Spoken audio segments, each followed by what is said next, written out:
اعوذ باللہ من الشیطان الرجیم بسم اللہ الرحمن الرحیم اللہم صلی علی سیدنا و مولانا محمد وعلی آل سیدنا و مولانا محمد وبارک وسلم اشہد ان لا الہ الا اللہ وحدہ لا شریک لہ واشہد ان محمدا عبدہ ورسولہ۔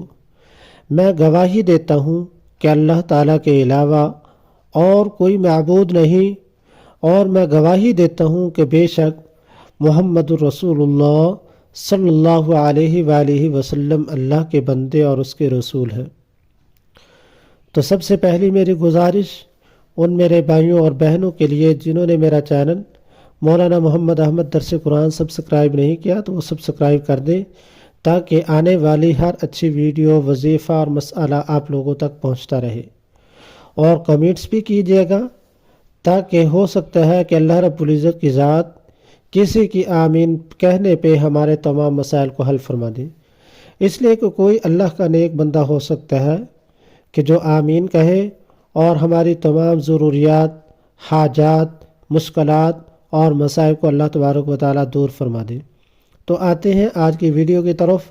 تو آج کی ویڈیو کا ٹاپک اور عنوان نہایت اہم ہے کہ آیت الکرسی کی فضیلت اللہ تبارک و تعالیٰ اور اللہ کے نبی صلی اللہ علیہ وآلہ وسلم نے حدیث مبارکہ میں ارشاد فرمائی، لیکن وہ بندہ جو آیت الکرسی اس طریقے سے نہیں پڑھتا جیسے نبی علیہ الصلوۃ والسلام نے ارشاد فرمایا، تو یاد رکھو وہ آیت الکرسی 1,00,000 دفعہ بھی پڑھی جائے تو اس کا فائدہ ہمیں نہیں ملتا۔ حدیث مبارکہ میں آیت الکرسی کے بہت زیادہ فضائل آتے ہیں۔ ایک حدیث میں حضور علیہ الصلوۃ والسلام نے ارشاد فرمایا کہ جو بندہ ہر فرض نماز کے بعد آیت الکرسی پڑھتا ہے، اللہ تبارک و تعالی اس بندے کو ایک نماز سے لے کر دوسری نماز تک اس کی حفاظت فرماتے ہیں۔ سبحان اللہ، کتنی زیادہ فضیلت ہے آیت الکرسی پڑھنے کی۔ اور ایک اور حدیث میں حضور نبی کریم صلی اللہ علیہ وآلہ وسلم نے ارشاد فرمایا کہ جس شخص نے ہر فرض نماز کے بعد آیت الکرسی پڑھی، اسے جنت میں جانے سے موت کے سوا کوئی اور چیز روکنے والی نہیں۔ جس شخص نے ہر فرض نماز کے بعد آیت الکرسی پڑھی، اسے جنت میں جانے سے موت کے سوا کوئی اور چیز روکنے والی نہیں۔ ایک اور حدیث میں حضور نبی کریم صلی اللہ علیہ وسلم نے حضرت ابی بن کعب رضی اللہ تعالیٰ عنہ سے فرمایا کہ ابو منذر، تم جانتے ہو کتاب اللہ کی سب سے عظیم آیت کون سی ہے؟ سب سے زیادہ عظمت والی آیت کون سی ہے؟ انہوں نے عرض کیا، اللہ اور اس کے رسول زیادہ بہتر جانتے ہیں۔ پھر حضور نبی کریم صلی اللہ علیہ وسلم نے پوچھا، تمہارے ساتھ کتاب اللہ کی کون سی آیت سب سے عظیم ہے؟ انہوں نے کہا، اللہ لا الہ الا هو الحی القیوم۔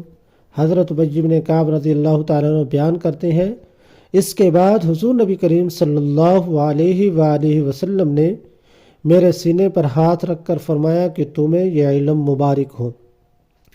تو اللہ کے نبی صلی اللہ علیہ وسلم نے آیت الکرسی پڑھنے کی بہت زیادہ فضیلت بیان فرمائی، لیکن یاد رکھو میرے بھائیوں اور بہنوں، اللہ کے نبی صلی اللہ علیہ وسلم نے تو اتنے فضائل بیان فرمائے، لیکن ہم اگر فرض نماز کے بعد آیت الکرسی پڑھنے کے بجائے گفتگو کریں گے یا آپس میں ایک دوسرے کے ساتھ لڑائی جھگڑا کریں گے اور اس وقت آیت الکرسی نہیں پڑھیں گے تو اس کے ہمیں فضائل ملنے والے نہیں۔